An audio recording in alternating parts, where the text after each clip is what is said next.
মালয়েশিয়ায় 10,000 বাংলাদেশি শিক্ষার্থীকে কাজের সুযোগ দেওয়ার খবর সম্পূর্ণ মিথ্যা। মালয়েশিয়ার উচ্চশিক্ষামন্ত্রী দাতুক সেরি ডক্টর জামরি আবদ কাদির জানিয়েছেন, মালয়েশিয়ায় অধ্যয়নরত 10,000 বাংলাদেশি শিক্ষার্থীকে কাজের সুযোগ দেওয়ার কোনো সিদ্ধান্ত বা চুক্তি হয়নি। গ্র্যাজুয়েট পাস দেওয়ার দাবি সম্পূর্ণ মিথ্যা ও ভিত্তিহীন বলে তিনি স্পষ্ট করেছেন। শনিবার 23 আগস্ট এক বিবৃতিতে ডক্টর জামরি বলেন, বাংলাদেশের অন্তর্বর্তীকালীন সরকারের প্রধান উপদেষ্টা অধ্যাপক ডক্টর মোহাম্মদ ইউনূসের মালয়েশিয়া সফরের সময় এ ধরনের কোনো সমঝোতা হয়নি। ডক্টর জামরি কেদাহ রাজ্যের শিল্প ও বিনিয়োগ, উচ্চশিক্ষা, বিজ্ঞান, প্রযুক্তি ও উদ্ভাবন কমিটির চেয়ারম্যান ডক্টর হাইয়ম হিলমান আবদুল্লাহকে সতর্ক করে বলেন, যে কোনো বিষয়ে, বিশেষ করে উচ্চশিক্ষা সম্পর্কিত বিষয়ে মন্তব্য করার আগে আরও দায়িত্বশীল হওয়া উচিত।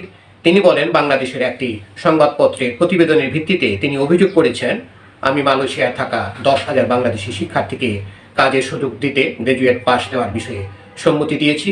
এই অভিযোগ সম্পূর্ণ ভুল ও অসত্য।